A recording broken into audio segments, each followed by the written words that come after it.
დილამშვიდობისა. Ამ ლაივში, როგორც დაგპირდით, ვისაუბრებ, როგორ განასხვაოთ ერთმანეთისგან მართლა გინდათ რაიმე თუ არა და საერთოდ როგორ ხდება, რომ ზოგჯერ ადამიანი ვერ გძნობს და ვერ ხვდება რა უნდა, დაბნეულია ამ მხრივ და რა შეიძლება გავაკეთოთ, რომ შევძლოთ და შევიგრძნოთ მართლა რა მინდა და რა მჭირდება. Ეხლა სულ თავიდან რომ დავიწყო ამ პროცესების აღწერა და მარტივი გასაგები რომ იყოს. აი, რა გინდა ეხლა? რა გინდა? გაჩერდი. აი, ჩემს გვერდით ოთახში არის ჩემი ძაღლი რეი და აშკარად რაღაცა უნდა და გადასარევად იცის რომ უნდა და მიყეფავს. ახლა რომ მეც გავიგო რა უნდა.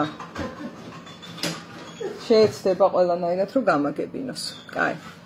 მაშ ასე, პირველი სურვილი, მყისიერი სურვილი არსებობს ადამიანში, იმიტომ რომ ორგანიზმია ადამიანი. საკმარისია მას ჰაერის მიწოდება გადაეკეტოს, რომ მყისიერად მოუნდება რომ ისუნთქოს. ასევე მყისიერი შეიძლება იყოს შიმშილის დროს, რომ ფაქტი იმისა, რომ ადამიანს შია, წყურია, არის რაღაცა ორგანიზმული მოვლენები, რაც მყისიერ მინდას იწვევს. და მყისიერს იმიტომ ვამბობ, რომ ძალიან მნიშვნელოვანია, რომ ყველა სხვა სურვილებში შევძლოთ განვასხვაოთ ერთმანეთისგან ავთენტური სურვილი, ანუ ნამდვილი სურვილი და ესეთი არაავთენტური, ნევროტული სურვილები ერთმანეთისგან. არსებობს ესეთი ორი კატეგორია. თუმცა ნევროტული სურვილები თავისი აგებულებით ძალიან გვანან და შეიძლება აგვერიოს ორგანიზმულ სურვილებში. მაგალითად, ეს მყისიერება, რაც აქვს ორგანიზმულ საჭიროებებს, ეს სურვილიც არ არის. საჭიროა ჰაერის სუნთქვა, საჭიროა წყლის დალევა, როცა წყურია, საჭიროა კვება, როცა ქშია, ხო? ეს არის საჭიროება და ამისი აღქმა მყისიერია. ხოლო, როდესაც სურვილებზეა საუბარი და არა საჭიროებებზე, რაც საჭიროა, ისიც მინდება მე როგორც ორგანიზმს, ხო? თუმცა სხვანაირი რაღაცებიც ხდება აქ და აქ არის ზუსტად ნევროზისა და ავთენტური სურვილის, ეს ავთენტური სიტყვა ნიშნავს ნამდვილს, რეალურს. ხო და რა განსხვავებაა ახლა ავთენტურსა და ნევროტულ სურვილებს შორის, როგორ შეიძლება მივხვდე ამ წამს რომელი მეწვია, როდესაც რაღაცა სურვილი შევიგრძენი. ბუნებრივ და ნამდვილ სურვილს ახასიათებს, რომ ტემპი არის ნელი. აი წეღა რომ ამბობდი მყისიერი მეთქი, ესეთი მყისიერება იმას არ ახასიათებს. იმიტომ რომ აქ მიდის მთელი ფაზებია, ნამდვილი ასე ვთქვათ, რეალური სურვილის აღქმის დროს, ჯერ არის შეგრძნება, მერე არის ამ შეგრძნების დაკვირვება და აღქმა, მერე არის ამ შეგრძნების და სურვილის მიხედვით გარემოს დათვალიერება და იქ აღქმა, როგორ მოვიპოვო ის, რაც მე მინდა. მერე მოქმედება არის, აწონ-დაწონის შედეგად მოდის მოქმედებაზე გადასვლა, შემდეგ დაკმაყოფილება და ბოლოს არის, ასე ვთქვათ, სიმშვიდის მდგომარეობა. გაყუჩება ორგანიზმის, იმიტომ რომ შეივსო ის დანაკლისი, რაც ქონდა. ან თუ ვერ შეივსო, მაშინ ფრუსტრაციის განცდა და უსიამოვნო შეგრძნება იმისგან, რომ მინდოდა რაღაც და არ გამოვიდა, ვერ მივიღე.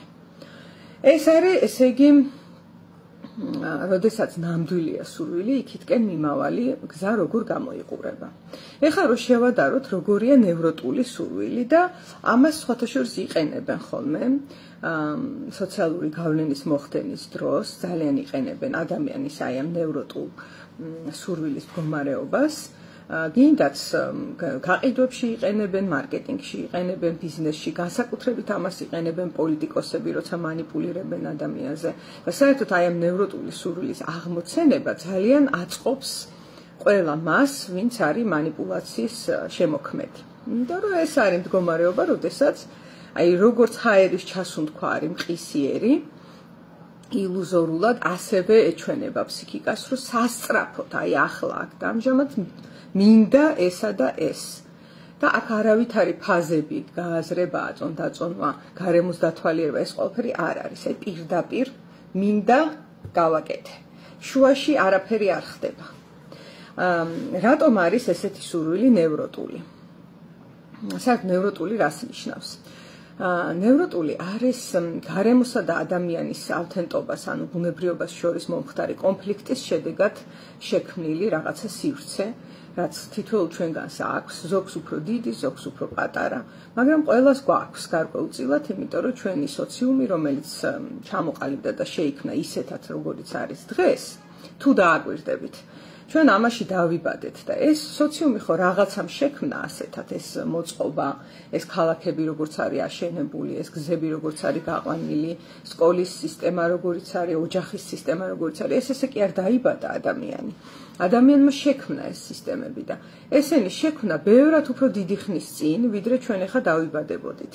და ამიტომაც რაც ჩვენ ახლა დღეს ვიცით, გინდა ფსიქოლოგიური კუთხით, გინდა მეცნიერული კუთხით თუ სხვა, იმ პერიოდში და იმ ხანაში, როცა შეიქმნა ეს ქალაქები და ეს მოწყობები სოციალური, მაშინ ეს არ იცოდნენ და რაც იცოდნენ მაშინ და რაც ოდნებიც ახლა ცნობილია უკვე რომ გადაფასდა, შეფასდა როგორც ნეგატიური და ასე შემდეგ, იმის მიხედვით მოაწყვეს.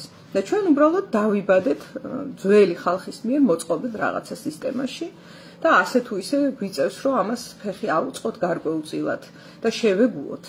და დიდწილად ვიწამლებით თითოეული ჩვენგანი, იმიტომ რომ ანაქრონიზმია, ეს არის ძველი სისტემა, აი როგორც სხვათა შორის სახარებაში წერია, რომ ძველ ღვინის ტიკებში არ უნდა ჩაასხა ახალი ღვინო, იმიტომ რომ დასკდება ეს. და აი ამაში არის ზუსტად საქმე. ეს აკეთებს ძირითად კონფლიქტს ადამიანის ინდივიდსა და სოციალურ ნორმებს შორის. ამიტომაც ეს კონფლიქტი რო წარმოიქმნება, მერე წარმოიქმნება რაღაცა ნევროტული მდგომარეობები ადამიანში და ეს ჩვეულებრივი ამბავია. ნევროზი რო აქ არ იყოს, ეს იქნებოდა ძალიან გასაკვირი. ეს იქნებოდა რომ ადამიანმა რაღაც არ ვიცი, ვირუსი აიკიდოს და სიცხეს არ აძლევდეს და საკითხავია რა ხდება, ხო? რომ ვირუსი თუ მაქვს, ჩემი ორგანიზმს რატო ძინავს და რატო არ ახდენს რეაგირებას. ხო და ეს ნევროტული განცდები არის ასეთი, როდესაც სურვილებზე არის საუბარი. სურვილი მოვიდა ყისიერად რაღაცის მიმართ, ყოველგვარი დაფიქრების, აწონდაწონვის, დამიზნების და ბევრი სხვა ფაზის გარეშე პირდაპირ ხდება მოქმედების შესრულება. თუ ეხლა რაღაცა გაგახსენდათ, შეიძლება ერთი სიტყვა უკვე ამოტივტივდა ამ ყველაფერზე, ეს არის სულ მინიმუმ მავნეჩვევები, არის აქ ადიქციები, მიჯაჭვულობები, მაგალითად შეიძლება ესეთი რამე იყოს, რომ სიგარეტის გარეშე მე ცხოვრება არ შემიძლია, ამბობს ადამიანი. ნახეთ, როგორი ილუზორული გამონათქვამია, მაგრამ თან მეორეს მხრივ ეს მართალია. ანუ ჩვევა, როდესაც გამჯდარია ორგანიზმში უკვე, გინდა ნევროტული იყოს, იმის ესე ამოგლეჯა გადაგდება, მისთვის მავნეა. იმიტომ რომ მიეჩვია ასე ოპერირებას. ასევე არის ჩვენი სოციუმი, ჩვენ მივეჩვიეთ ახლა ამ სოციუმში ყოფნას.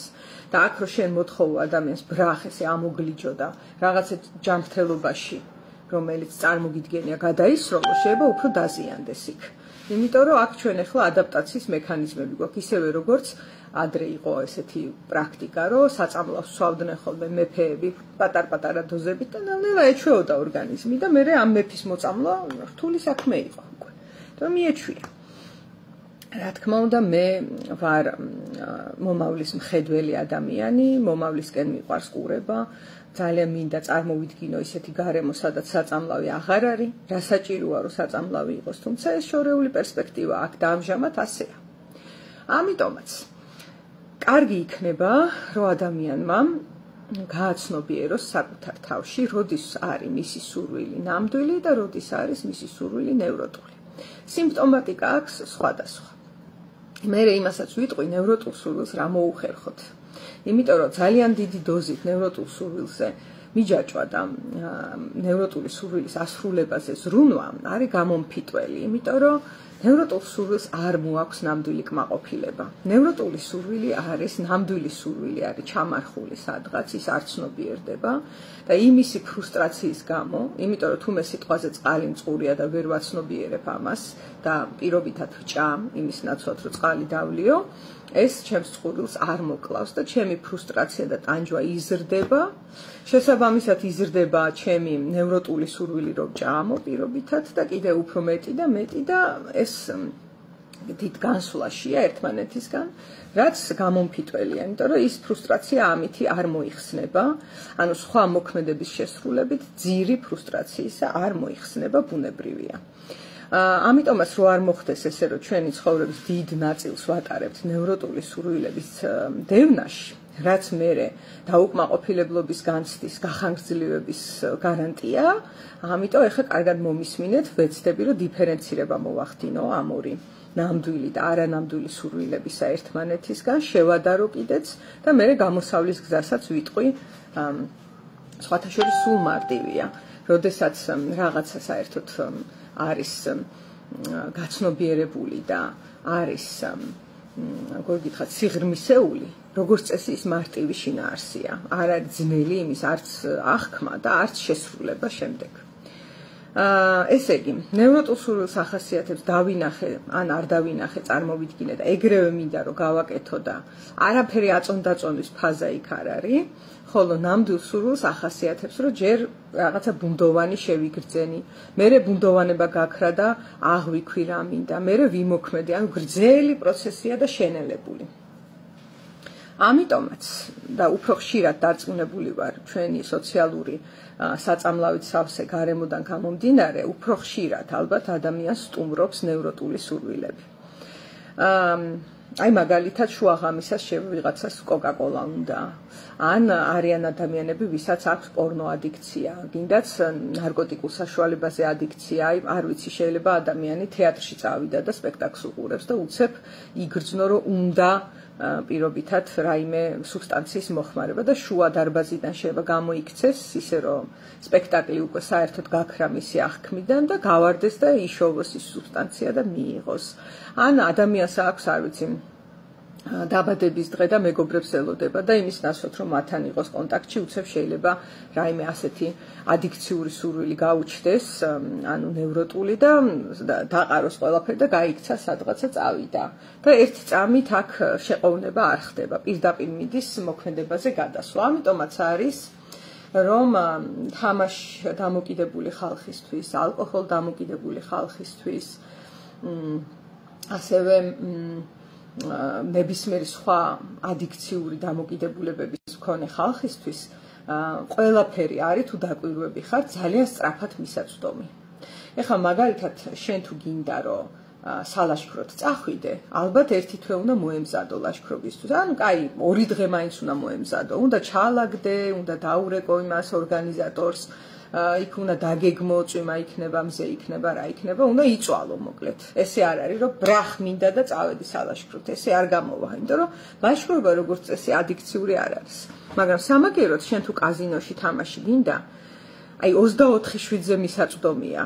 24/7-ზე მისაწვდომი ხო არის, რომ წახვიდე და იქ ითამაშო და შენს ტელეფონში, კომპიუტერში, მე მგონი უკვე ნოკიაზეც კი შეიძლება, რომ შეხვიდე და კაზინო ითამაშო, იცი, ესეთი ეს მაქვს. აი ნოკია ფარნიანი ნოკიათიც კი შეიძლება რომ ფსონი ჩამოხვიდე და რაღაცა ითამაშო, იმდენად იციან იმათ, რომ ეს სურვილი უნდა დაკმაყოფილდეს ძალიან სწრაფად. და ამაზეა აგებული მთელი ინდუსტრია აქ თამაშების, ასევე არის ნარკოდამოკიდებულების საკითხი და ასევე არის ალკოჰოლის თემები. ძალიან ხშირად ალკოჰოლი მისაწვდომია, ბევრად მეტად ვიდრე, არ ვიცი, ჯანსაღი საკვებია თუ რაც გნებავთ, მაშინ სუპერმარკეტში რო შეხვიდეთ, მაგალითად, ყველა ის პროდუქტი, რომელზეც ადიქცია აქვს ფსიქიკას ნევროტულ მდგომარეობაში, არის დაახლოებით 90% მარკეტის. ხოლო ჯანსაღი პროდუქტი, რომელიც კვებავს ორგანიზმს და ნამდვილ სურვილებს ემსახურება, არის 10% ალბათ.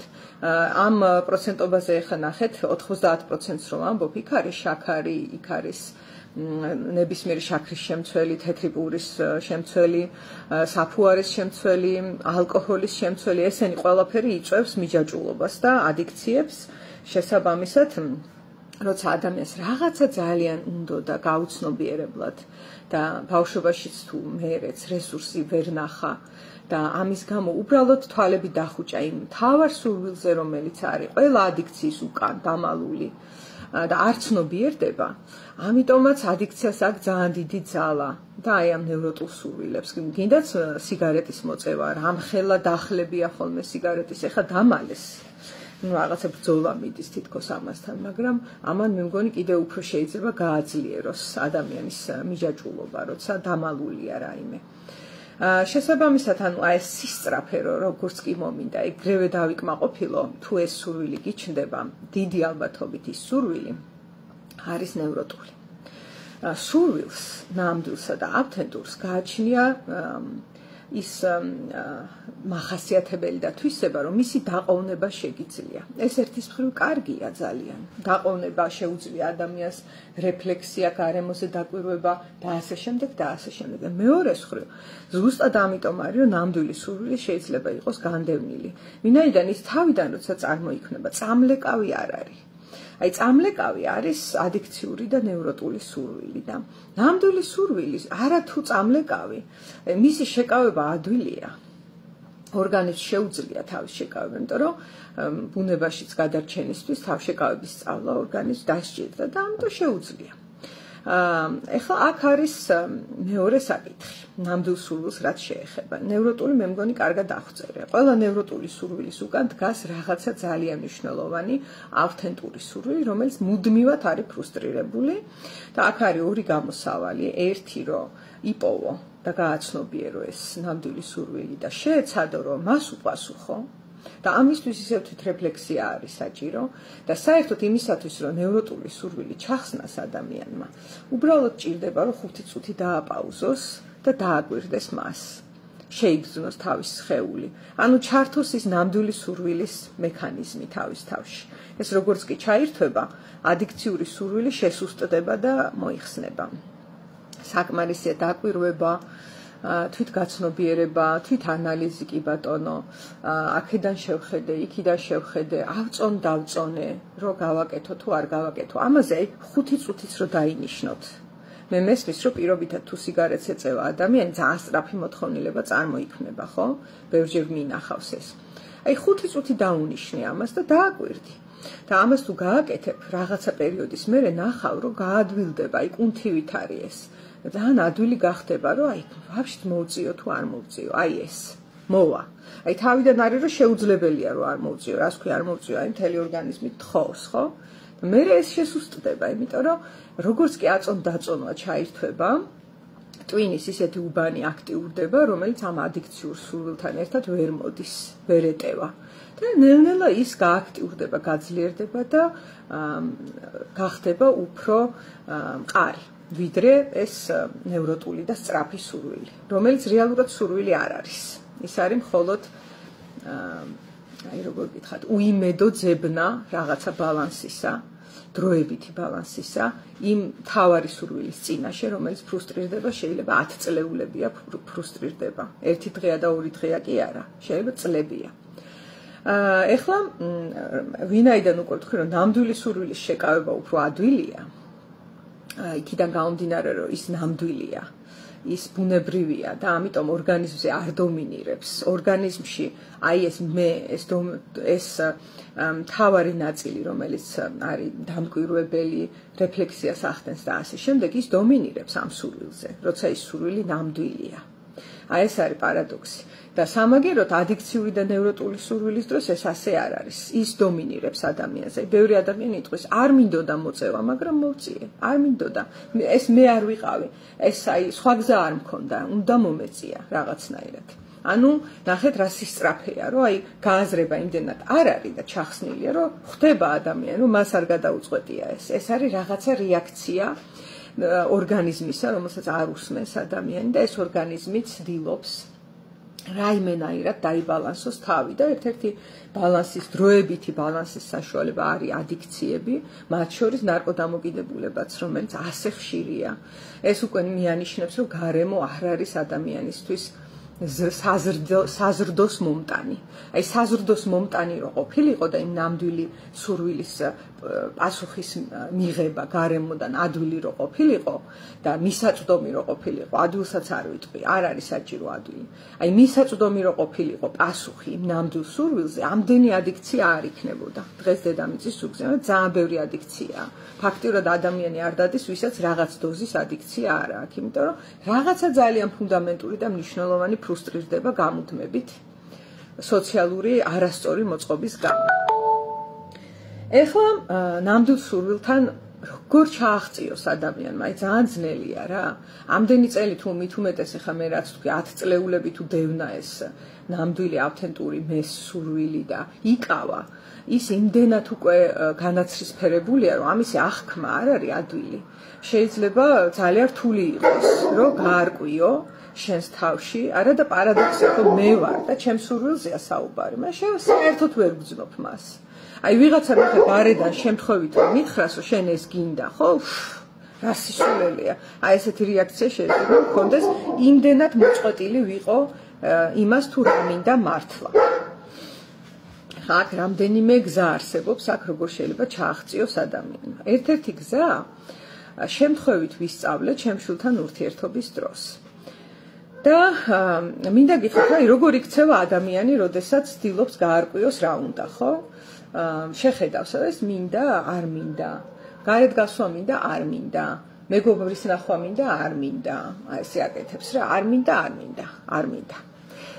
საერთოდ ბევრ რაღაცაში, რაზეც ადამიანი ამბობს, არ მინდა, ეს უბრალოდ ნიშნავს, რომ ვერ ხვდება ამას. შეიძლება უნდა. უბრალოდ გაურკვეველია და გაურკვევლობის დროს ადვილია რომ თქვა არ მინდაო. გაურკვევლობაში მყოფი ადამიანი არ იტყვის რამეზე მინდა, ის იტყვის არ მინდა. ეხლა როგორ მივხვდი მე ამას? ჩემი შვილი უმცროსი დანიელი მეხვეწებოდა რომ წამოდი დედა ვითამაშოთ. მე ვეუბნებოდი არ მინდა მეთქი. ეხლა დასრული ვარ რა და ჩასმულია ეს რომ რა თამაში, რის თამაში. ავტომატზე ის არც გამიაზრებია. რაღაცას ვაკეთებდი და წამოვითამაშოთ არ მინდა. კიდე მოვიდა. არ მინდა მეთქი და აღარ მახსოვს რაღაცნაირად აი 4-ჯერ თუ 5-ჯერ რომ გამიმეორა დამასტიმულალი რა, იმიტომ რომ ბავშვია ის და მას ჯერ აქვს აბსოლუტური ენერგია იმისთვის, რომ რაც სურს იმაზე კონცენტრირდეს, ხო? და დამიყოლია და ნუ ცალკბად ესე დავიწყე თამაში და 1-2 წუთის მერე როლში შევიჭერი და აი თამაშობ, ვიცინი, გავრბივარ, გამოვრბივარ, ნუ მაგარ დროს ვატარებ ძალიან რა. ოღონდ ეს ყველაფერი ჯერ ისევ არაცნობიერია და მოვიდა ეს ჩემი შვილი და მეუბნა, დედა, აი შენ რო ეხა ეს არ გდომოდაო, ესეთ კარგ დროს გაატარებდიო? ნახე რა მაგარ დროს ატარებო და რა დამემართა, იცი რომ აი ამ ხელა ქალი როგორ ვერ მივხვდი. ფაქტი სახეზე იყო ეს, ხელში მეჭირა ფაქტი, რომ მე ვერ მივხვდი, რომ თამაში მინდოდა. იმიტომ რომ სრული ჭეშმარიტება, რომ თამაშის პროცესით რო ესე ვისიამოვნე, ესე იგი მინდოდა. შეუძლებელია რაღაცა იძულებით აკეთო და იქ ისიამოვნო, ხო ეს აცდენილია ადამიანის შესაძლებლობებს. შეუძლებელია თავს აიძულო სიამოვნება, ბევრი რამ აიძულო თავს, მაგრამ სიამოვნებას ვერ აიძულებ და აი უცებ ესე გავშვი და აღვიქვი, რომ სწორია, იცი? და მივედი პირველ ჭეშმარიტებამდე, როგორ შეიძლება გაარკვიო რა გინდა. პირველი აი ეს ნაბიჯი, ნამდვილი მინდას გასარკვევი არის, რომ გასინჯო რაღაცეები. გემო გაუსინჯო. აი რაღაც ახალი კერძი მოვიდა, არ ვიცით როგორია და როგორც წესი ადამიანი იტყვის არ მინდა, არ გამისინჯავს და არ მინდა, ესე გააკეთებს და გასინჯე მოდი. და თუ არ მოგეწონება, არა უშავს რა, არ მოგეწონა და აღარ შეჭამ. ერთი ლუკმა არავის არაფერს არ უზავს. მაგრამ რო გასინჯავ რაღაცა მოქმედებას ან რაღაცა სურვილს ან რაღაცა გინდაც კერძს გინდა სიახლეს შენს ცხოვრებაში, აი ჯერ რო გასინჯავ, მერე შეიძლება გაიღვიძოს, აი გადაფხიკე და მოიგერო არის რა, ეს პატარაზე გადაიფხიკოს ის რა გინდოდა და გაირკვეს რო გინდა. ეს ძალიან დიდი აღმოჩენაა, იცით რატო? როცა რაღაცა გინდა, იმას აქვს ენერგია. შენ თუ იპოვე რა გინდა, ფრანგებს აქვთ ესეთი გამოთქმა, vouloir c'est pouvoir. ანუ სურვილი ნიშნავს, რომ შეგიძლია. რატო აქვთ ეს? აი pouvoir უფრო მეტიც არის ძალა. სურვილი ნიშნავს ძალის ქონასო. ძალიან დიდი სიბრძნეა ამ გამოთქმაში, იმიტომ რომ თუ მე შევიგრძენი რა მინდა, ეს ფიზიკაა ისევ, რომ ენერგიით აივსო ჩემი ორგანიზმი, მოიმართა ეხლა და ეს ხო მონადირისის არის ინსტინქტი ადამიანში. შენ თავარია იგრძნო რა გინდა. თუ ეს იგრძენი და ამას მოეჭიდე, ენერგია მოაქვს ნებისმიერ ორგანიზმს. არ აქვს მნიშვნელობა ასაკს, არ აქვს მნიშვნელობა სათხარ, რომელ ქვეყანაში ხარ. აი, სულ ერთია ყველაფერი უკვე ლამის რა. თუ მართლა ბომბი არ ცვივა ზევიდან ატომური, შენ თუ შეიგრძენი რა გინდა, მუხტით ახარ სავსე და უკვე თა შეგიძლია გადადგა. აი ამაშია საქმე და თუ ადამიანში ეს უნარი რა მინდა მიძინებულია, უენერგიოა, აპათიურია, ეს სულ ერთია რა. აი მაქსიმუმ სიგარეტზე მომივიდეს ენერგია, გავიქცე, მოუწიო. ეს იმიტომ რომ რაღაც შემში შინაგანი ხმა ქართულად არ ვიცი, აი სასოწარკვეთილი ალბათ desperate სასოწარკვეთილი შინაგანი ხმა ცდილობს რომ თავი დაიბალანსოს ორგანიზმმა რაიმეთი, იმიტომ რომ მისი მოსმენა ვერ ხერხდება. ესე იგი პირველი ხერხი არის გასინჯე. ჯერ გასინჯე. მერე გაიგებ გინდა თუ არ გინდა. ეხლა მეორე ხერხი რა შეიძლება რომ იყოს? მეორე ხერხი არის რომ გამოყო დღის მანძილზე დრო და დააკვირდე შენს ორგანიზმულ მოთხოვნილებებს. აი, ნახე, ძალიან ხშირად, აი მაგალითად გზავრობის დროს ადამიანს უწევს, რომ მოითმინოს გარკვეულწილად მისი ბუნებრივი მოთხოვნილებები. გინდა წყურვილი, გინდა შიმშილი, გინდა ტუალეტში წასვლა და ასე შემდეგ. და ამის გამო სწავლობს კარგად, რომ დააიგნოროს ის, იმიტომ ყველაზე ადვილია მოითმინო, როცა აიგნორებ. თუ აიგნორებ რაიმე შენ სურვილს და რამე სხვაზე გადართე შენი ყურადღება, რომ აი ჩიტი გამოფრინდა ეს თუ გააკეთე და შენი ფოკუსი გადართე სხვაგან, ადვილია რომ მოითმინო. თუ ეხა აკვირდები რომ აიმე ტუალეტში მინდა, ანუ აიმე წყურია და სხვა შორის ბავშვებმა იციან ეგ და მშობლებს ძალიან არ მოწონთ ხოლმე რომ აი მოითმინე რა დავხატო ეხა წყალი, აი შეიძლება სადღაცა მიყავს და შუაგზაზე დაიწყოს რომ წყურია ესე. იმიტომ რომ არ არის ჩახსნილი ჯერ თავისი შეგრძნებებისგან. ხო და ეხლა ნახეთ რა ხდება განწყობის თეორიიდან რა ვიცით ჩვენ, რომ განწყობას ახასიათებს ირადიაცია. განწყობილებაზე არ არის ნახეთ საუბარი. განწყობა არის ფსიქიკის მოწყობა, რაღაცა მექანიზმის ჩასმა, რომლითაც ეხება მერე სამყაროს, ხო? გამარჯობა ლანა. ყველას მოგესალმებით, ვინც მისმენთ. ხო და ეს განწყობა რო ახასიათებს, ბავშვი არ არის განწყობა ჩამოყალიბებული, რომ მან უნდა დააიგნოროს ახლა თავისი რაიმე სხეულებრივი მოთხოვნილება და საჭიროება. პირიქით ჩაციებულად შეუძლია გაიმეოროს წყურია, არ გაჩერდება და უხსნი რომ ეხლა აქ არ არის წყლის საშუალება 10 წუთი მოითმინე 10 წუთი რა და გავივლით და მერე დალევ და შეძლებს ის ამას. მე ხო თქვი რომ ნამდვილი სურვილის მოთმენა შეგვიძლია. აი რამდენად ეხა ნარკოდამოკიდებული ადამიანი შეძლებს რომ 10 წუთი დაყოვნდეს სანამ მიიღებს ნარკოტიკს, ეს არ ვიცი. შეიძლება ძალიან მძიმე იყოს ეს დაყოვნება და კედელს არტყას თავი. ისე ცუდად გახდება, ხო? იმიტომ რომ ის არ არის დაყოვნების უნარიანი სურვილი, ის არის ნევროტული სურვილი. კი, ფოკუსი საით არის მიმართული, ეს არის ძალიან მნიშვნელოვანი ლანა, უმნიშვნელოვანესია. და ეხა განწყობის irradiatsiაზე რატო ვისაუბრე? განწყობის irradiatsia ჯერ რას ნიშნავს? თუ მე განვეწყობი რომ ნახეთ ახლა უზნაძის განწყობის თეორია როგორ დამტკიცდა. რას აკეთებდა უზნაძე? მან იპოვა ესეთი საოცრება ადამიანის ფსიქიკაში, რომ განწყობა ჯერ ერთია ეს მოწყობა არაცნობიერიც არის და ცნობიერიც, ანუ რაღაცნაირად ხიდივით არის, აერთიანებს ადამიანს და ამით ძალიან ახლოს არის გეშტალტ თერაპიასთან. და ამავდროულად ახლა რა იპოვა? ორ ერთნაირ სამკუთხედს აჩვენებდა ადამიანებს, ექსპოზიციას უკეთებდა რა, ესე სლაიდ-შოუ რო წარმოიდგინოთ და დათვალა რომ სადღაც 22-23 გამეორების მერე ორ ერთნაირ სამკუთხედს რო აჩვენებდა პირობითად, ადამიანის ფსიქიკა განეწყობოდა, რომ სამკუთხედები არის ერთნაირები. განწყობა ჩაჯდებოდა, ნახე რა ხდება ერთნაირ სამკუთხედებს მაჩვენებენ ერთხელ, ორჯერ, სამჯერ, ოთხჯერ ესე. და იპოვა რომ 22-23 ექსპოზიციის შემდეგ შეგიძლია აჩვენო მერე ადამიანს დიდი და პატარა სამკუთხედი და ყველა დაინახავს რომ ორივე სამკუთხედი ერთნაირია. აი ეს წარმოიდგინეთ რა ხდება, ხო? აბსოლუტურად გაწონასწორებულ ფსიქიკაზე არის საუბარი. აქ არ მაქვს საუბარი მათზე, ვისაც აქვს რაიმე დიაგნოზი ან რაიმე ფსიქოპათოლოგია ამ წუთში მიმდინარე, ხო? ჩვეულებრივ ადამიანების ხდებიან, ვისაც რაიმე მწვავე არ აქვს, აჩვენებ მათ ორ ერთნაირ სამკუთხედს 22ჯერ, 23ჯერ პლუს მინუს, ესეც დათვალა რამდენია საჭირო. და 24 ჩვენების დროს აჩვენებ დიდ, მკვეთრად დიდ, ცოტათი არა, მკვეთრად დიდი და მკვეთრად პატარა სამკუთხედს, მაგრამ ყველა ცდისპირი ხედავს, რომ ესენი ერთნაირებია. და რამდენიმე გამეორებაა საჭირო, რომ აღიქვას, რომ ერთ-ერთი დიდია. აი ეს არის განწყობა, ხო? ეხლა irradiatsia რას ნიშნავს? განწყობა ჩამოყალიბდა, ხო მართალია და ეხლა იმის ნაცვლად რომ სამკუთხედები აჩვენონ, შეიძლება დააჭერინონ ხელში ორი ბურთი და ერთი ბურთი არის მძიმე, მეორე კი მსუბუქი. თვალები უხუჭია ადამიანს. შეიძლება გახელილიც ჰქონდეს. არა აქვს მაგას დიდი მნიშვნელობა, მაგრამ iradiatsias მინდა ხაზი გაუსვა, იმიტომ რომ ხო ხედავდა. ახლა დახუჭა თვალები, ერთ ხელში უჭირავს ცოტა მძიმე ბურთი, მეორეში ცოტა მსუბუქი, ხო? აი 100-დან 99 ადამიანი ამბობს, რომ ეს ბურთები ერთნაირი წონის არის. ანუ რა მოხდა? როდესაც ვიზუალურად ექსპოზიცია მოხდა სამკუთხედებისა და დაიმახსოვრა ფსიქიკამ, რომ ერთნაირებზეა საუბარი, ხო? ხელში რო დაიჭირა, იქაც ერთნაირი მოეჩვენა, რო არის და სინამდვილეში ერთ-ერთი მძიმეა. ანუ ყველა გრძნობის ორგანოზე მოხდა iradiatsiya განწყობისა, რომელიც ჩამოყალიბდა ამ ცდის დროს. კი ბატონო, კითხვების დამიწერეთ და ყველაფერს უპასუხებ აუცილებლად. მადლობა ლანა. დამოკიდებულებაც არის კი, სურვილებია თემა და დამოკიდებულება ერთ-ერთი დამახინჯებული ფორმა არის სურვილის.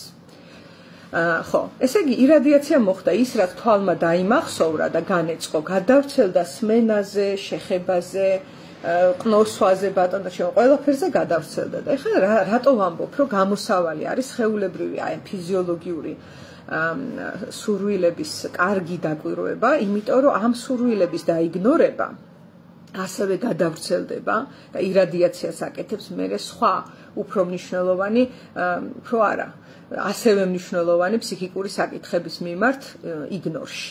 ანუ რა ხდება, თუ მე ვაიგნორებ, რომ წყურია, მე შეიძლება დავაიგნორო, რომ მინდა ადამიანთან კომუნიკაცია, დავაიგნორო, რომ მინდა სექსი პირობითად, დავაიგნორო, რომ მინდა, არ ვიცი, მოგზაურობა, დავაიგნორო, რომ მინდა წყალში ჩასვლა და ცურვა და ასე შემდეგ. ანუ ის, რომ მე ბავშვს ვასწავლე, რომ 10 წუთი დაეყოვნებინა თავისი სურვილი, ეს კარგია, ჯანმრთელია და საჭიროა. ოღონდ ამით არ უნდა შემოიფარგლოს სწავლება. კი ბატონო, 10 წუთი მოითმინე, იმიტომ რომ აქ ამჟამად წყალი არსად არ არის. რა ვქნათ, უნდა მოითმინო, კი ბატონო. მაგრამ მე ისიც უნდა ვასწავლო, რომ არ დაკარგოს ის შეგრძნება, რომ სწურია. კი, მოითმინე, ცოტა ხანი ჩიტი გამოფრინდას უყუროთ, მაგრამ ასევე ჩიტი გამოფრინდას დროს ვასწავლო, რომ მოტრიალდეს და შეიგრძნოს რა არის აქ და ამჟამად მისი საჭიროება სხეულებრივი. და ამას რომ შეიგრძნობს ადამიანი კარგად, თავის სხეულებრივ საჭიროებებს ეს ადვილია უფრო, ხო? ვიდრე რაღაც ფსიქიკურ და ფსიქოემოციურ საჭიროებებზე კონცენტრირდე. რა ვიცი, ახლა მე შეიძლება მეჩვენება, რომ შეყვარებული მინდა, იმიტომ რომ გავხედავ და გარშემო სულ პროპაგანდაა, რომ უნდა ყავდეს შეყვარებული, უნდა ყავდეს და როგორი უნდა ყავდეს, აქაც ჩარევაა. ასეთი და ისეთი. და მე შეიძლება საერთოდ ვეღარ ვიგებ მე როგორი მინდა. იმდენი რეკლამაა ირგვლივ, ხო? ამიტომაც იმისათვის რომ გავარკვიო ბჭყალებში როგორი შეყვარებული მინდა და საერთოდ მინდა თუ არა შეყვარებული და რა მინდა ცხოვრებაში. ყველაზე მარტივი პირველი ნაბიჯი არის რომ შევეცადო კონცენტრირდე და ვიგრძნო სხეულებრივად რა მინდა. წყურია, მშია, არ მშია, ცხელა, მცივა და ეს ყველაფერი. ამას თუ შევძლებ, ეს iradiatsias მოახდენს და სხვა ჩემი საჭიროებების და სურვილების აღქმაც გამიადვილდება. ეს არის მთელი ფოკუსი, ასე ვთქვათ, რაც შეიძლება რომ გაკეთდეს გინდას თერაპიულ პროცესში. სამწუხაროდ ამ ყველაფერს აქვს კიდე ერთი დაბრკოლება თუ გამოწვევა ბავშვის ცხოვრებაში.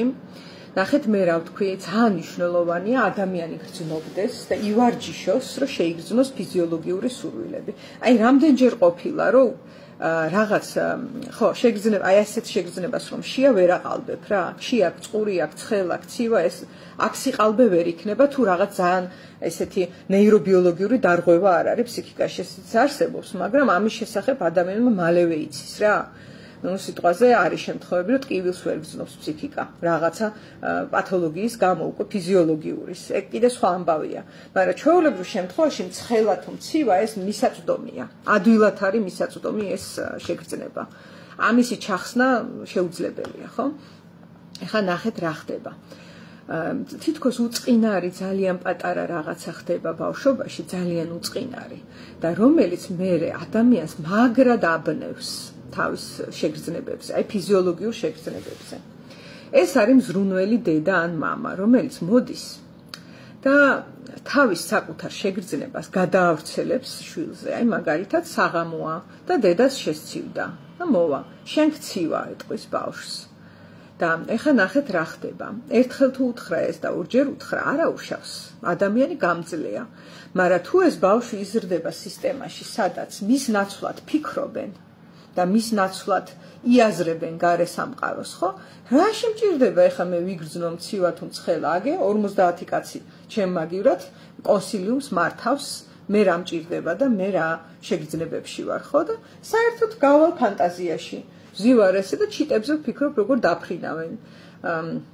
ძალიან მაღალი სიცივე იქნება საჭირო, რომ მე ვაღიარო ჩემ თავთან ჩემი შეგრძნება რომ ცივა. ძალიან მაღალი დოზით სიცხე იქნება საჭირო, რომ მე ჩემ თავთან აღვიქვა რომ ცხელა, იმიტომ რომ აგე მთელი 50 კაცი ზის ოჯახის სახით მოცემული და ალბათ ბავშვშია, ცხელა, წყურია, ეს ჭირდება ბავშვს ეს უნდა, ბავშვს ის უნდა. ისინი ამას ზრუნვით აკეთებენ და კარგი ჩანაფიქრი აქვთ, მაგრამ შედეგი არის ძალიან მწარე. რომ ბავშვი ნელ-ნელა, ვინაიდან ძალიან ელასტიურია, თავის საკუთარ შეგრძნებებს დისტანცირდება და ვეღარ გრძნობს. ის კი აღარ გრძნობს, რომ შიაო. მას ეძახიან და ეუბნებიან, რომ აბა დედიკოს ხათრით პირი გააღე და ეხლა შეჭამე ეს ერთი ლუკმა. აბა კიდე ეხლა მამიკოს ხათრით გააღე პირი და ჭამე ეს მეორე ლუკმა. შენით არ ჭამო, არა ხელი არ მოკიდო, არაფერს დაგესვრება ხელი და გაგიჭუჭყიანდება და მერე ტანსაცმელი დაგესვრება. მე გაჭმევ, აჰა, აი კიდე ერთი კოუზი. ეხლა იმის რა ქვია, შენ თუ გინდა რომ კონსტრუქტორი გიყიდოთ, აბა გააღე პირი და შეჭამე და რა ხდება, ნუ ამ დროს ეს რო ჭამს, სხვა რაღაცაზე ფიქრო. შენ მულტფილმია წინ ჩართული და იმას უყურებს და მექანიკურად ესე ყლაპავს რაღაცას. აი ნახეთ, როგორი ერთი შეხედვით უწყინარი პროცესია. ეხლავე ლანა ამ წამს გიპასუხებ, წავიკითხე შენი შეკითხვა.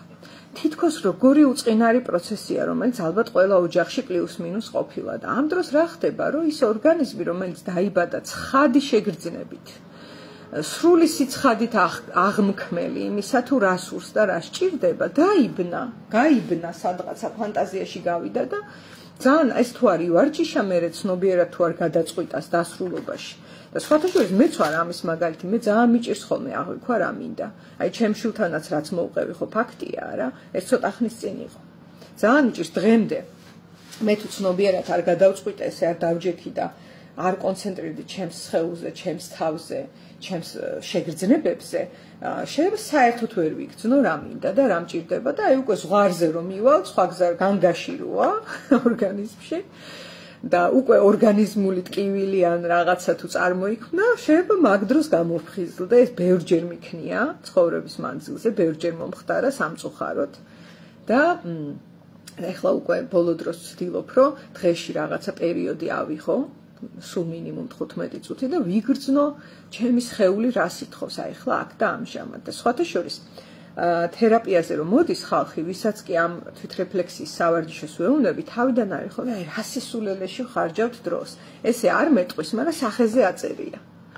აწერია, რომ აი რა მცხელა თუ მცივა, რა კუნთი მოდუნებულია თუ დაჭიმულია, აი რა თმინდა ეხლა ამის კი ამაში ვიხდი ფულს, ეხლა ცოტა ვაზვიადებ, მაგრამ და ამ დროს აი ზუსტად აი ეს არის ამომავალი წერტილი, იმიტომ რომ ირადიაციას აკეთებს მერე. შენ თუ ის შეიგრძენი კუნთი მოდუნებულია თუ დაჭიმულია, ცხელა თუ ქცივა, მე იმასაც შეიგრძნობ, გინდა თუ არა შეყვარებული, როგორი შეყვარებული გინდა თუ არა ოჯახი, როგორი ოჯახი გინდა, შეიგრძნობ ამას. ეს არ არის ფიქრები და რეკლამიდან შემოსული იდეები.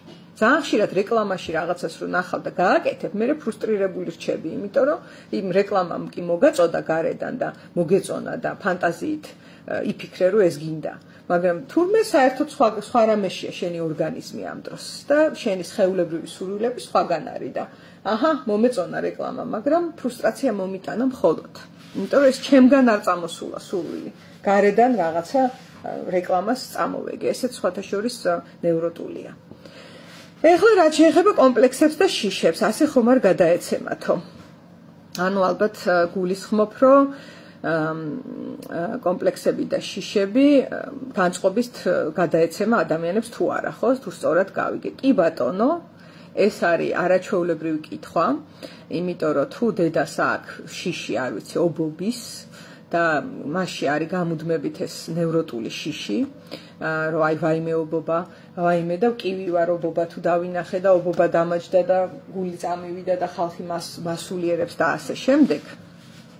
ნახეთ, ესეც განწყობის ამბავია. ჩემი ფსიქიკა რაღაცა გამოცდილების გამო, ან რაღაცა სწავლების გამო, ან რაღაცა ფანტაზიის გამო, რასაც ჩემში წარმოქმნის ობობის დანახვა, განწყობილია, რომ ობობა ეს არის კატასტროფა. ვაიმე ობობა. და აქ რო ჩემი შვილები დგანან და მიყურებენ და სხვათა შორის ადამიანი კი არა, ლომებზე და ვეფხვებზეა ეგ დაკვირვება გაკეთებული, რა დონეზე აკვირდებიან ისინი მშობლებს და როგორ სწავლობენ მათი განწყობა პირდაპირ გადაეცემა ხოლმე შვილს რა. აი ნადირობას სწავლობენ მაგალითად ლომები ასე, როგორც დედა ნადირობს, უყურებენ და სწავლობენ.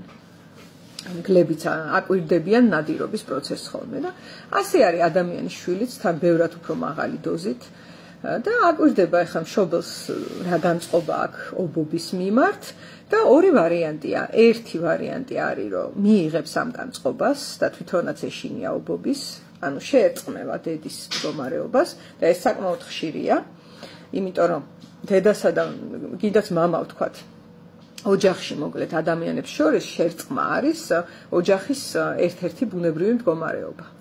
უბრალოდ სულ თუ შერწყმულია, მერე იწყება პრობლემები, თორემ შერწყმა ეს ერთ-ერთი კონტაქტის სტილია, რაც ადამიანებს შორის ხდება, განსაკუთრებით დედა-შვილს შორის, იმიტომ ფიზიოლოგიურად არიან შერწყმულები თავიდან. და ამიტომაც თუ შერწყმულია და უფრო ხშირად შერწყმულია ბავშვი, ის გაიზიარებს დედის განწყობას. აი უზნაძისეულ განწყობაზე მაქვს საუბარი. და ობობის დანახვაზე ისიც გავს რეაქციებს წარმოქმნის. შეიძლება იყოს ეს, რომ დედა ცხოვრებისეული გამოწვევების მიმართ არის დეპრესიულად განწყობილი, შავფერებში ხედავს მომავალს, მტირის ხშირად, ან არის, თქვათ, ემოციურად მიჯაჭვული ვინმეზე და ასე შემდეგ და ბავშვები უყურებენ ამ ყველაფერს, ხო? თუ შერწყმულები არიან და ძირითადად შერწყმულები არიან, ისინი დედის ემოციების კონტეინერები ხდებიან. ანუ მათ პირდაპირ გადააქვთ ის, რაც დედაში ხდება და საკუთარს ვეღარ გრძნობენ. ანუ ახლა ნახეთ ერთ-ერთი თვალსაჩინო მაგალითი ამის არის, რომ თქვათ მოხდა ოჯახში ესეთი მძიმე რამე, როგორც არის ღალატი, ხო? მამამ უღალატა დედას და არ ვიცი, წავიდა. ან შეიძლება არც წავიდა, მაგრამ გაიგვა, რომ უღალატა. და ეხლა რა ხდება? ნაღალატევად თავს გრძნობენ ხოლმე შვილებიც. იდეაში შვილები არაფერ კავშირში არ არიან ამ ყველაფერთან, შვილისთვის არავის არ უღალატია აქ, ღალატი მოხდა დედის მიმართ, ხო? მაგრამ დედამ განიცადა ღალატი და ბავშვებმაც შეხედეს და წაიღეს მისი ემოცია, მიიღეს და მამის მიმართ ესე არიან განწყობილები, რომ ეს მოღალატეა. ამან ჩვენ გვიღალატა. შვილებისთვის არავის უღალატია ამ დროს, მაგრამ აი ესეთი პრინციპით მუშაობს შერწყმა. ოკეი. ლანა ყოჩახ, არაჩვეულებრივი ნაბიჯი გადაგიდგია. პანიკურად მეშინია ცხენის, მაგრამ 5 წლის ჩემი პატარა დავსვი, რომ არ გადამეცა ეს ჩემი გაუცნობიერებელი შიში. ესეც ნაბიჯი იყო ერთგვარი, კი ბატონო. ეს არის ცნობიერი ნაბიჯი და ყოჩახ ძალიან კარგად მოქცეულ ხარ. და ამით კიდე შენ შვილს იმისი სივრცეც მიეცი, რომ იყოს სხვანაირი და იყოს სხვა. ანუ განსხვავებული შენგან. ეს არაჩვეულებრივია, ეს არის დედის ინსტინქტიდან წამოსული ავთენტური ქცევა. ეხლა მეორე ვარიანტი არის უფრო იშვიათი, მაგრამ ესეც იქნება და არც ეს არის მთლად ჯანსაღი. რომ აი დედას პანიკურად ეშინია ობობის და მე ხო სხვა ვარ. ნახე, ბავშვი არის ამ შემთხვევაში დიფერენცირებული დედისგან. ეს ცოტა იშვიათია, მაგრამ ხდება. და მკვეთრად არის ანტითეზაში განწყობილი, რომ ანტითეზა რა, ობობების ეშინია, მე წავალ და ობობებიან ხილაში ჩავყობ ხელებს. არ ვიცი, ჩემ ოჯახში ტრადიციაა, რომ რაღაცა ტრადიცია აქედან და აქედან გამომდინარე. და მე პირიქით გავაკეთებ ამას უკუღმა. აი ჩემ ოჯახში არ ვიცი ჰიტლერი უყვართ, მე წავალ და სიონისტი გავხდები თუ არ ვიცი მოვინათლები ისე რომ ვიარო სინაგოგაში. აქ პირობითად დედა არის მართლმადიდებელი და დილას აღამოს ლოცვებს კითხულობს, მე წავალ და ათეისტი გავხდები და ჩემი ყველა მეგობარი შეყვარებული და ეს არიან ათეისტები და ვდემონსტრირებ თან, რომ აი მე ათეისტი ვარ. ეს არის მეორე რეაქცია, რომელიც ასევე თქვენ წარმოიდგინეთ ნიშნავს, რომ ჩავეხსენით ჩემს გრძნობებსა და სურვილებს.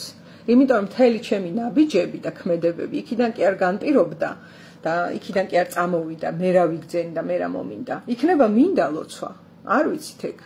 ჩემი მთელი, ასე ვთქვათ, სტრატეგია ცხოვრებისეული აეგო იმაზე, რომ პირიქით გავაკეთო რაღაცები, რასაც აკეთებს გინდა დედა, გინდა მამა და ვინც გინდა. ოჯახის წევრები. აი ესეც ერთი შეხედვით თითქოს ისე ჩანს, რომ აქ ადამიანი რასაც უნდა იმას აკეთებს, მაგრამ აი რასაც მინდა იმას ვიზავ, ესეც უკვე რეაქცია არის. არაფერი მინდაზე აქ საუბარი ზედმეტია, ესეც ისევ ნევროტული გამოვლინება არის, რეაქციული. ნახეთ, აქაც პაუზა არ არის, რომ რეფლექსია გავაკეთო, დავაკვირდე, მინდა მე მართლა ესე ვხედავ სამყაროს, რომ ღმერთი არ არსებობს, თუ ისე ვხედავ, რომ არსება, არა, სად მინდა ეს მე ვინა ვარ და რა ვარ ამის გამორკვევა, ეს არა, ამათ სწამთ, ჯინაზე არ ამწამს. всё. ეს არის სულ. და აქაც ჩახსნილია ჩემი ემოციები. ან შეიძლება ესეა, რომ და მეუბნება ქცხელა, მე ვეუბნები არა მცივა, ან მეუბნება ქცივა და მე შეიძლება ვაფშე გავიხადო და მინუსში გავიდე და ვიყო მორჟი და ვიძახო რომ ცხელა მე მინუსი როცა არის მე პირიქით მცხელა მიხდი და სინამდვილეში ჩემი ორგანიზმი რას ხსოვს ეს ისევ გრამაფონშია. ამიტომაც თერაპიაზეც და ისედაც ცხოვრებაშიც, ჩემ თავთანაც და სხვებთანაც მე ესეთი პრინციპი მაქვს და ვცდილობ რომ გავაკეთო, ეს ყოველთვის არ გამოდის, იმიტომ რომ როგორც უკვე ვთქვი, ეს თუ გამოვიდა, ესე იგი უკვე რეფლექსია დაიწყო და რეფლექსია თუ დაიწყო, ადიქცია გადალახულია მაგ მომენტში. და ვინაიდან ადიქციას ზუსტად ეგ ახასიათებს, რომ დაბინდოს რეფლექსია, ყოველთვის არ გამომდის, მაგრამ თუ გამომდის, ერთადერთი მნიშვნელოვანი პროცესი არის, რომ აი ეს სწრაფი სურვილი რო წარმოიქმნება, აწონ-დაწონვა ჩაირთოს. ეს თუ ჩაირთო, კი ბატონო, შეიძლება იმ მომენტში ისევ ადიქციამ გადაძალოს ერთხელ, ორჯერ, 10ჯერ, რამდენიმე თვეს შეიძლება გადაძალოს ადიქციამ, მაგრამ უბრალოდ არ დაიზაროთ და სანამ სიგარეტს მოწევან, დალევან, არ ვიცი, რაიმე სუბსტანციას მოიხმარან, კაზინოში შეხვალ, 5 წუთი არაფერს არ იზავს, 5 წუთი უბრალოდ დაჯექი, შენ სხეულებრივ შეგრძნებებს დააკვირდი, შეიგრძენი კარგად, დაარქვი სახელები 5 წუთი. და იგრძენი რა გსურს, რა გინდა შენ, როგორც ინდივიდს აქ და ამჟამად. ეს სავარჯიშო გააკეთე და მერე რაღაც პერიოდის მერე ეს კუნთი ბჭყალებში, რომ აღიქვა შენ რა გინდა მართლა გაძლიერდება. თავიდან შეიძლება გამოირკვეს ძალიან ტკივნეული შინაარსები, იმიტომ რომ ტყუილად არ დაბინდულა აღქმა იმისა, რა მინდა. შეიძლება გამოირკვეს საკმაოდ მტკივნეული ისეთი შინაარსები, რომ იტიროს კიდეც ადამიანმა, რომ აი თურმე რა მინდა და ფრუსტრაცია შეიგრძნობა, იმიტომ რომ ნამდვილი სურვილი თუ ამოტივტივდა, ისიც მოვა, რომ აი რამდენი ხანია ფრუსტრირებულია, შეიძლება 10 წელია ფრუსტრირებულია, შეიძლება 20 წელია, ხო, ეს ადვილი დასატევი არ არის, მტკივნეულია. თუმცა, როდესაც ეს მოვა და მოხდება განმუხტვა იქნება ეს ტირილი თუ სხვა რამით, მოვა ძალიან ისეთი სიმსუბუქის და სიმშვიდის განცდა, სადაც მერე შეიძლება დაისახო სტრატეგია, რომ რა გავაკეთო ახლა ამ სურვილთან დაკავშირებით. რა ნაბიჯები გადავდგა, რომ ეს სურვილი ნამდვილი, რომელიც ვიპოვე და აღმოვაჩინე, რომ ამდენი წელია დაიგნორებულია და მტკივნეულად ფრუსტრირებული, ახლა როგორ უპასუხო აქ და ამჟამად. და შეიძლება ახლა 10 წლის წინ როცა დავიწყე ამ სურვილის დაიგნორება, მართლა არ იყო გარემოში რესურსი, რომ ამ სურვილისთვის მეპასუხა. მაგრამ ახლა 10 წლის მერე შეიძლება არის ამის რესურსი. და არის თუ არ არის და შეიძლება მაინც დარჩეს ფრუსტრირებული ეს სურვილი. არსებობს ესეთი რამ ცხოვრებაში სამწუხაროდ დედამიწაა ეს და ჩვენ ყველა სურვილს ვერ ავისრულებთ. მაგრამ სურვილს ის პატივი მაინც ეკუთვნის, რომ რაც არის მართლა ის შეიგრძნო და იმაზე იტირო და არა მხოლოდ გაიხუჩო. ეკუთვნის ტირილის რიტუალი ყველა იმ სურვილს, რომელიც დიდი და ლამაზია, ჯანსაღი და ბუნებრივია და ხდება სამყაროსაგან დიდი მტკიცე უარი. ხანდახან ხდება ეს. არ მოვიყვან ახლა მაგალითებს, ალბათ ყველას გახსენდებათ თქვენს ცხოვრებაში რაღაცა დიდი და ლამაზი სურვილი, ჯანმრთელი და მშვენიერი, რომელსაც უბრალოდ სამყარომ უარი აჯახა და მორჩა იქ. და ესეთი უარი არის ნაჯახივით გამოსროლილი, ხო? და ამ სურვილს ის მაინც ეკუთვნის, რომ იარსებოს მის შესახებ ცნობიერებამ, რომ ეს არის ეს სურვილი, მე მაქვს ეს სურვილი და ეკუთვნის მას ისიც რომ ვიტირო ზოგჯერ ამაზე, სივრცეც ეკუთვნის რომ მახსოვდეს ის და არა, ვითომ არ მინდა, ვითომ ის არ არსებობს, მოდი გავიბრუებ ხა თავს რომ არ შევიგრძნო არაფერი, ხო? ეს არის მისი უპატივცემულობა. მე საერთოდ ასე შემიჩნევია, რომ ყველაფერი რის მიმართაც ადამიანი პატივისცემით არის განწყობილი, რაღაცით უკვე კმაყოფილია, იცი? აი მაგალითად ადამიანი მეტყვის ხოლმე, რომ რა ვქნა, არ მიყვარს ჩემი თავი და აი გავიგე, რომ უნდა მიყვარდეს. ყველა ფსიქოლოგიური სკოლა ამას ამბობს, შეიყვარე შენი თავი, ხო? პირველ რიგში, არ მიყვარს და რა გავაკეთო ეხლა, სიყვარული ძალით არ იქნება, ხო? ვერ იქნება ძალით. კი ბატონო, მე ძალიან კარგად მესმის, თუ წლების მანძილზე ისე იცხოვრე, რომ თავი არ გიყვარს და შეიძლება გძულს კიდეც. ძალიან მწუხვარ ამის გამო, მაგრამ ხდება ეს. აი პატივისცემა შენ ხელშია. მე შეიძლება სიყვარული ვერავინ მაიძულოს და ეგ ვერ მოხდება. ვიღაცა ან მიყვარს, ან არ მიყვარს. ოკეი? სულ რო არ ვიცი ვინ იყოს, მაგრამ აი პატივისცემა ჩემ ხელშია. მე შემიძლია პატივისცემას მივცე სივრცე იმას, რომ პატივისცემით განვეწყო მის მიმართ. და ეს პატივისცემა გამოვხატო რაღაცით. დროის მიცემით, სივრცის მიცემით, მოსმენით, ბევრი სხვადასხვა რამით. ამიტომაც არ გიყვარს შენი თავი, აი, არა უშავს, რას ვიზავთ, აქ და ამჟამად ასეა. მაშინ პატივი ეცი მას. და დამიჯერეთ, რომ პატივისცემა რაღაცნაირად მაინც აკმაყოფილებს იმ სურვილს, რომელსაც სამყარომ აჯახა უარი. დააჯახა უარი, ოკეი, შეიძლება შეუძლებელია ეგ სურვილი, არის შეიძლება ბავშვობაში ოცნებობდი, რომ ბალერინა გამხდარიყავი. მერე დაგავიწყა გარემო ეს და რაღაც 60 წლის ასაკში გაგახსენდა ეს და რა მოხდება? აი ვიგრძენი, რომ თურმე მე მინდა რომ ბალეტი ვიცეკო. 60 წლის ვარ და ხვდები უკვე ჩემი ცნობიერება მკარნახობს, რომ შეიძლება რამენაირად შევეხო ბალეტს და ჩემი ჭია გავახარო, ესეც კარგია, მაგრამ ვერ ვიცეკვებ. ჩაიარა ამ წყალმა, რომ მე დიდ სცენაზე აღმოჩნდე ჩემი ცეკვით, იმიტომ რომ რესურსი არ არის, მაჯახა უარი სამყარომ, ხო? და რა ეკუთვნის ამ ჩემს სურვილს, რომელიც ნამდვილია, რომელიც ლამაზია, რომელიც ბავშვობიდან არის ამოზრდილი და არაფერი დაუშავებია საიმისო, რომ ესეთი უარი აქვს ნაჯახი, ხო? ეკუთვნის პატივისცემა და სულ მინიმუმ ის, რომ ეს რო გაცნობიერდება, ამაზე ტირილი იყოს მისაღები და ჯანმრთელი და ოკეი ადამიანის. ვიტირე. არ გამოვიდა ის, რაც შენ ძალიან გულით გინდოდა ბავშვობაში, ხო? და იქიდან მოყოლებული. ეს ტირილი უკვე არის განმუხტვა ამის. ან პატივი ეცი იმას, რომ ეს სატირალია. კიდე ბევრნაირად შეიძლება ამ სურვილის პატივისცემა, ძალიან ბევრნაირად. შეიძლება ამაზე დაწეროს ადამიანმა. და ასე სცეს პატივი. ან გაუზიაროს სხვა ადამიანებს, რომ იცით მე ეს მინდოდა. და მე შეიძლება იმათაც გაუზიარონ, რომ აი მე კიდე ეს მინდოდა. მე კიდე ის მინდოდა. ხო, რთულია იმდენი სურვილი მაქვს მოსმენილი და ჩემ თავშიც იმდენი მიპოვია. ესეთი ხო, რასაც სამყარომ უარი უთხრა. თუმცა ეს პატივისცემაა და არა ეს, რომ აი დებილი ხო არა ხარ შენ, ხა რა დროს ახლა ეს არის 60 წლის ჩერჩეტი ქალი ხარ, რა ბალეტი, შეიძლება ესე ველაპარაკები ჩემთან შინაგანად.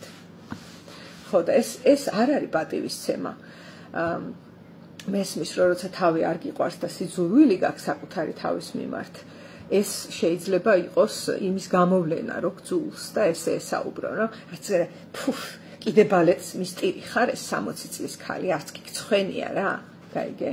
ესეთი გარედანაც შეიძლება ეს ვიღაცა უბირმა და უვიცმა გიპასუხოს. თუ არასწორ ადგილას გააზიარებ შენ სურვილს, შეიძლება დაგამხონ, რომ ამ ხელა ქალი ხარ და არც კი გცხვენე გინდა კაცი. რაღა დროს შენი ეს არის და მადლობელი არა ხარ, რომ ამდენი რამე მოგცა ცხოვრება, მაგრამ ჯიჯი რაღაცა ამბები. უვიცობიდან გამომდინარე, ხო? მაგრამ არ არის ეს პატივისცემა და აი პატივისცემა საკუთარი თავის და სურვილების მიმართ, რომლებიც სამყარომ უარით გაისტუმრა, არის გასაღები. შეიძლება არ გიყვარდეს, კარგი. სიყვარული კიდე სხვა მოვლენაა, მაგრამ მოდი პატივი ეცი. სურვილებიც ასეა. აი ეს ადიქციებით, როდესაც სასოწარკვეთილი ცდილობს ორგანიზმი, რომ თავი დაიბალანსოს, ეს არის ნიშანი იმისა, რომ სურვილის მიმართ პატივისცემა არ არის. იმიტომ რომ თუ პატივისცემა არის, იმისი სივრცე მაინც დარჩება ადამიანს, რომ თავი დაიბალანსოს ჯანსაღი გზით. აი ამით, გაზიარებით, პატივისცემით, თანაგანცდით. აი ხა ლანაშე რომ მიწერ გული ამით ჩუყდა. მესმის, მეც ამით ჩუყდა და შეიძლება სხვებსაც აუჩუყდათ, იმიტომ რომ გაზიარება მოხდა, ხო, ჩვენ შორის. ვის არ განუცდია ეს? ერთი ადამიანი მაჩვენეთ დედამიწაზე, ვისაც ძალიან დიდ და ლამაზ სულზე უარი არ დახვედრია სამყაროდან. ესეთი ადამიანი არ არსებობს. ამიტომ ამაში ჩვენ შორის კავშირიც არსებობს და ეს არის სივრცის მიცემა იმისთვის. და ეს მთელი ეს ლაივი რეალურად არის პატივისცემა ჩემში და თქვენში ვინც მისმენთ და ვინც მე მომისმენს იმ სურვილებისა, რომელზეც უარი იყო. და ასევე იმ სურვილებისა, რომელიც დაიგნორდა არაცნობიერად და მოგიწოდებთ, რომ აი პატარა სავარჯიშოთი. დიდი არაფერია ეს. ცივა თუ მცხელა, დაძაბული ვზივარ თუ მოდუნებული ვზივარ. სულ თქვა როგორი მაქვს, ჩემს ხაულებრივ შეგრძნებებს ჩავეჭიდები და აი გაგაოცებთ, როგორ ამოტივტივდება. აი ჩემ შემთხვევაში პირდაპირ მუცლიდან ამოტივტივდება ხოლმე ესეთი განცდა მაქვს. ფსიქოემოციურად რა მინდა აქ და ამჟამად. ხო? ამ ამოტივტივების პროცესიც არის ნელი. რა მინდა ეს თუ ძალიან სწრაფად მოვიდა, ორი ვარიანტია. ერთი რომ ბავშვი ვარ და დაცვის მექანიზმები არა მაქვს გადაფარებული და ვგრძნობ რომ წყურია. არ ჭირდება დიდი ფილოსოფია. და მეორე შეიძლება დასრული ადამიანი ვარ, ვინც ძალიან დიდი ხანი ვივარჯიშე და აღვიდგინე ეს ნაკადი და შევიგრძენი ეგრევე რა მინდა. თუმცა ეს იშვიათია. უფრო ხშირად სურვილი. სხვა შორის შეგიძლიათ ნახოთ YouTube-ზე კარლ როჯერსის თერაპიები ჩაწერილია, როგორ ესაუბრება თავის კლიენტს, ვიდეოზე არის ჩაწერილი და როგორ სრულ დაბნეულობაში დაყოფენ გარკვეულ დროს. საკმაოდ დიდხანს კლიენტი არის დაბნეული და როჯერსი მასთან ერთად არის ამ დაბნეულობაში, იმიტომ რომ იცის, რომ დაბნეულობა ნიშნავს, რომ გაირკვევა. დაბნეულობის გარეშე არაფერი გაირკვევა. თუ თავიდანვე გარკვეულია, დიდი ალბათობით რეკლამა ვნახე და იქიდან ჩავიდა რაღაცა და მე დარწმუნებული ვარ ჩემ თავში.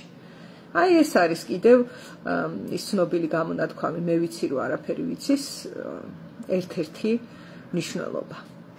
როცა არ ვიცი და როცა დაბნეული ვარ და ვაღიარებ ჩემს ამ გრძნობას, იმიტომ რომ ესეც გრძნობაა, დაბნევა, ხო? აი იქ ამოიზრდება უცებ და ამას ქვია აჰაგანცდა ქართულად, ინგლისურად ინსაიტი. აი ამას იზავს ადამიანი, აი რა ყოფილა. და იქაც შეგიძლიათ ნახოთ, მე დავლინკავ ახლა ლაივის ქვეშ როჯერსის აი ამ თერაპიულ პროცესში როგორ მოდის უცებ გაცნობიერება, ინსაიტი, აჰაგანცდა, რომ აი თურმე რა ყოფილა, ხო? აი ეს ამბებია დღეს რაც მინდოდა რომ მესაუბრა. პატარა შეჯამება რომ გავაკეთოთ, არის სურვილი ნევროტული, არის სურვილი ნამდვილი. ნევროტული სურვილი ხასიათდება იმით, რომ გააზრება არ ხდება და პირდაპირ გადახტომა ხდება მოქმედებაზე. ეს საპატივსაცემოა იმით, რომ ამითი ჩვენი ორგანიზმი ცდილობს, რომ თავი დაიბალანსოს ამდენი იგნორის ფონზე. და არსებობს ნამდვილი სურვილი, რომელსაც ახასიათებს უფრო ნელი ტემპი, ნელი აღქმა, რა მინდა და როგორ მინდა. და ასევე ამ ნამდვილ სურვილს ახასიათებს ფრუსტრაცია. ანუ ხანდახან უარი იქნება სურვილზე, რაც არ უნდა რესურსები ჩავდო.